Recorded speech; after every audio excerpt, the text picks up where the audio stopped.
Bienvenidos a España en el siglo XIX. Un siglo donde los reyes no duran, los políticos se traicionan, las guerras civiles son un deporte nacional y la democracia se prueba y se descarta como si fuera un nuevo filtro de Instagram. España en el XIX es puro caos. Es como si el país tuviera un problema de compromiso con la estabilidad. Hay reyes absolutistas que se creen dioses, reyes que ni siquiera quieren ser reyes, guerras que parecen telenovelas, militares que hacen pronunciamientos, ojo esta palabra porque la vamos a ver 1000 veces. Y además, todo acaba en desastres, exilios y decepciones colectivas.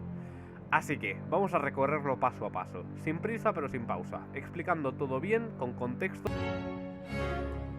Bueno, primero, ¿quién era Carlos IV? Carlos IV es ese rey que tenía la corona, pero no el poder. Era el típico personaje que está en la serie, pero en realidad no toma decisiones. Entonces, ¿quién mandaba? Pues su ministro favorito y persona de confianza, Manuel Godoy. Bueno, seguimos con el Tratado de Fontainebleau. Aquí empieza el drama. Napoleón Bonaparte, que en ese momento era como el más poderoso de toda Europa, le dice a España: a ver, mira Carlos, hagamos un trato. Francia y España invaden juntos Portugal y nos lo repartimos, básicamente. Que querían que sus tropas pasaran por España para invadir Portugal. Y Godoy, que no era precisamente el estratega del año, acepta y firma el Tratado de Fontainebleau. ¿Qué pasa entonces? Que Napoleón manda su ejército a España, pero no para pasar al camino a Portugal, sino para quedarse y tomar control del país. Conclusión, que Carlos IV y Godoy han metido un ejército invasor en su propio país sin darse cuenta. Luego viene el motín de Aranjuez. Básicamente, los españoles que no son tontos ven lo que está pasando y se cabrean muchísimo. En marzo de 1808, el pueblo de Madrid se levanta en el motín de Aranjuez, una revuelta popular que acaba con Godoy despedido y Carlos IV obligado a abdicar en su hijo Fernando VII. Pero aquí llega Napoleón que dice: abdicar, no, ahora mando yo, y obliga a Fernando VII a renunciar al trono a favor de su hermano José Bonaparte. Vale, ¿quién era José I? José Bonaparte, hermano de Napoleón, se convierte en rey de España, pero la gente no lo quiere y le llaman Pepe Botella. Aunque en realidad no bebía tanto, el pobre tenía mala fama injustificada. José I intenta modernizar España, con reformas bastante avanzadas, pero el problema es que lo ha puesto Napoleón y la gente lo ve como un rey impuesto. El 2 de mayo de 1808 empieza la Guerra de Independencia. El pueblo de Madrid se levanta contra los franceses. Las tropas napoleónicas reprimen la vuelta brutalmente, y la resistencia se organiza en guerrillas, pequeños grupos armados que atacan al ejército francés de forma rápida y efectiva. Mientras tanto, en Cádiz, los liberales aprovechan para redactar la Constitución de 1812, también llamada la Pepa.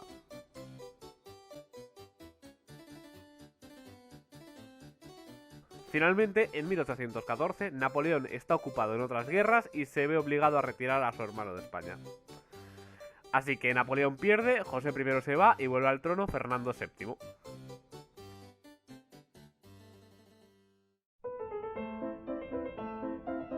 ¿Quién era Fernando VII? Pues aparte de un señor que le medía 30 centímetros, era un troll, básicamente. Fernando VII prometía liberalismo, pero en cuanto pisa el país, dice: ¡democracia! Estás tú que democracia. Así que revoca la Constitución de 1812 y restaura el absolutismo. Se convierte en un rey autoritario que persigue a los liberales. Entonces, en 1820, un militar llamado Rafael de Riego dice: a ver, Fernando, queremos la Constitución de 1812 de vuelta. Así que Rafael del Riego hace un pronunciamiento, es decir, una rebelión militar con la finalidad de cambiar el gobierno. Estos van a ser la norma en el siglo XIX. Fernando VII finge que acepta y gobierna 3 años con la Constitución, pero en secreto llama a Francia para que le ayuden a recuperar el poder absoluto. Los franceses envían un ejército conocido como los 100.000 hijos de San Luis, que entran en España y restauran el absolutismo en 1823.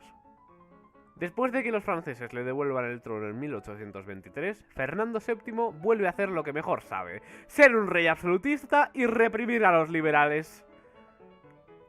Así que en 1823 empieza la década ominosa, que básicamente se llama así porque fue un desastre total. Los liberales son perseguidos, encarcelados o ejecutados, y el país se estanca políticamente, mientras en el resto de Europa las cosas avanzan. Pero aquí lleva el problema clave de Fernando VII.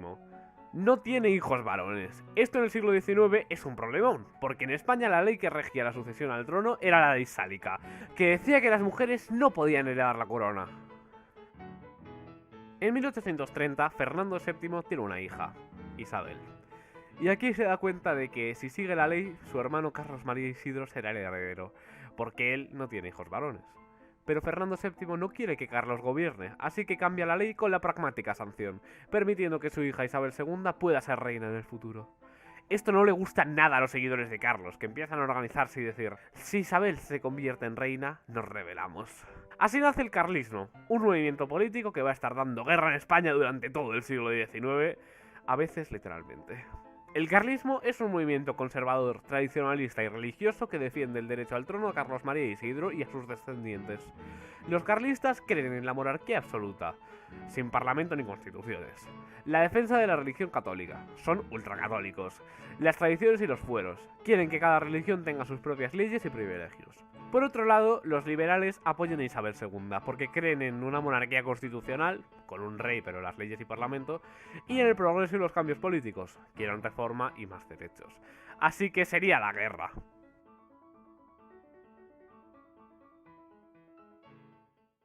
Fernando VII muere y su hija Isabel, que solo tiene 3 años, se convierte en reina bajo la regencia de su madre, María Cristina de Borbón.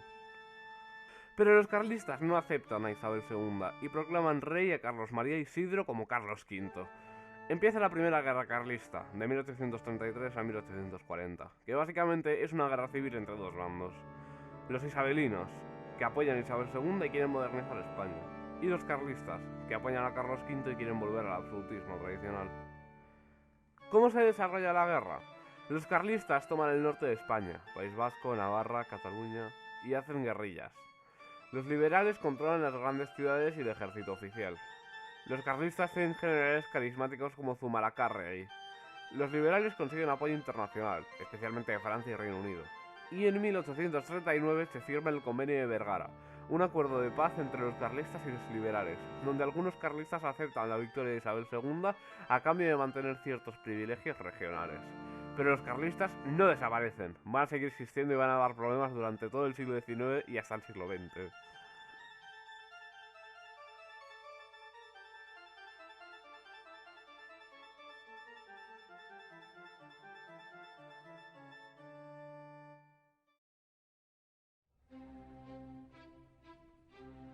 Después de la guerra carlista, María Cristina se ve en apuros, porque gobernar un país lleno de tensiones políticas no es nada fácil, así que el general Espartero toma el control. En 1840, el general Espartero, un héroe de la guerra carlista y un liberal progresista, da un golpe de estado y expulsa a María Cristina. Se convierte en regente de España, pero gobierna de manera autoritaria, lo que cabrea a todos. En 1843 lo echan del poder y traen de vuelta a Isabel II, que ahora tiene 13 años y ya puede reinar por sí misma porque ya es súper mayor. Aquí aparece un concepto clave en el siglo XIX, las desamortizaciones. ¿Qué es una desamortización? Es cuando el Estado expropia y vende propiedades, tierras, conventos, iglesias, para conseguir dinero y pagar deudas. Hubo 2 desamortizaciones importantes. La desamortización de Mendizábal, se expropian tierras de la iglesia para venderlas a particulares, y la desamortización de Madoz, se expropian tierras de los ayuntamientos. Su objetivo era modernizar la economía y crear una clase media de propietarios, pero el problema es que la mayoría de las tierras acababan en manos de ricos y burgueses, mientras los campesinos seguían sin acceso a la propiedad.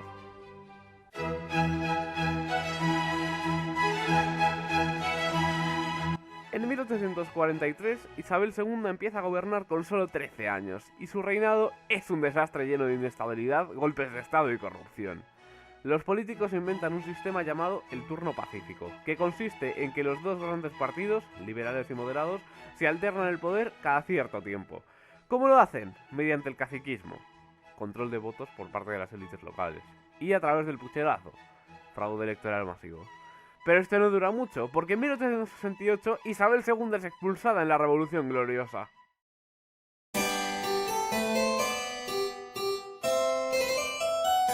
Para 1868, la situación en España es un desastre.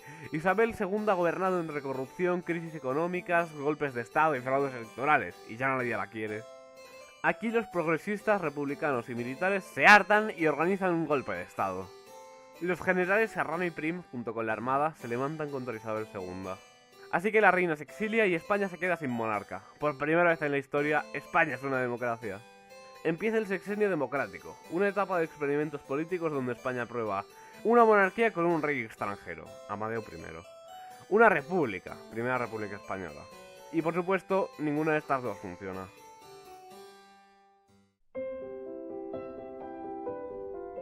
Durante la Revolución, España necesita un nuevo rey. Como no quieren a los Borbones, buscan una dinastía extranjera y eligen a Amadeo I de Saboya, un príncipe italiano.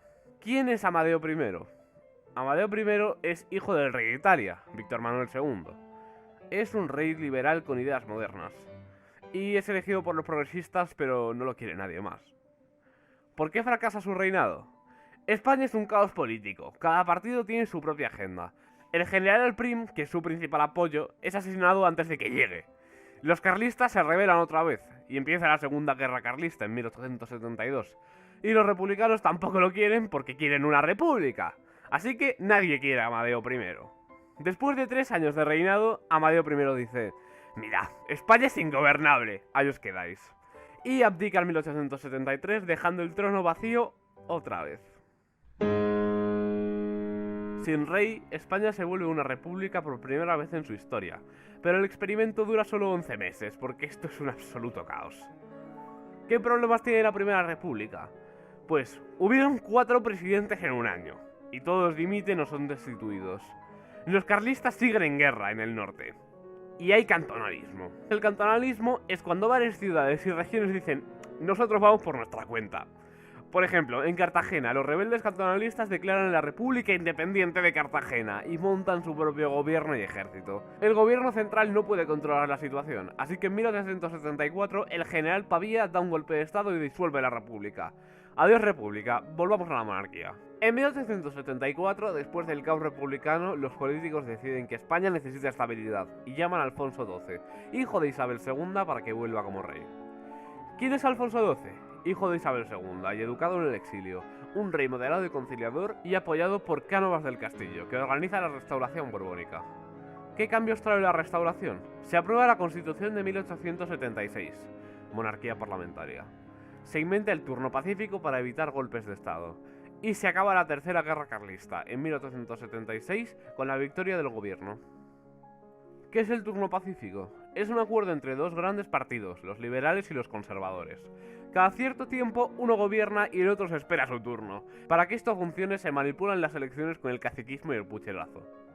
El caciquismo es cuando los políticos locales, llamados caciques, controlan los votos de la población, mediante sobornos, amenazas o fraude. ¿Y qué es el pucherazo? Es el fraude electoral donde se manipulan los resultados de las elecciones para que gane el partido que toca, básicamente. ¿Y qué problemas tiene la restauración? Que solo hay 2 tipos de partidos en el sistema, liberales y conservadores. Los republicanos, socialistas y anarquistas se quedan excluidos del poder.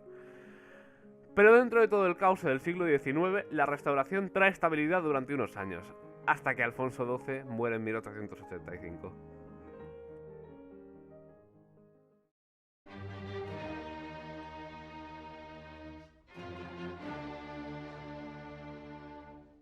Cuando muere Alfonso XII, su hijo, Alfonso XIII, todavía no ha nacido, así que su madre, María Cristina de Habsburgo, gobierna como regente hasta que él sea mayor. Durante ese tiempo, España sigue siendo una monarquía parlamentaria, siguen turnándose los partidos del poder, pero surgen nuevos problemas, como el movimiento obrero y la crisis de 1898. En 1898, España pierde Cuba, Filipinas y Puerto Rico tras la guerra contra los Estados Unidos. Esto es un golpe brutal para España porque pierde sus últimas colonias importantes. Se genera una crisis de identidad nacional, conocida como el desastre del 98. En 1909, Alfonso XIII cumple 16 años y empieza a reinar. ¿Qué problemas tiene su reinado? La crisis política. Los turnos pacíficos ya no funcionan bien. El movimiento obrero. Los trabajadores empiezan a organizarse. La dictadura de Primo de Rivera. Alfonso XIII permite una dictadura que intenta arreglar su situación. Y la crisis económica y social. La gente se harta de la monarquía. En 1931 hay elecciones municipales y ganan los republicanos en las ciudades. Alfonso XIII se exilia y se proclama la Segunda República Española.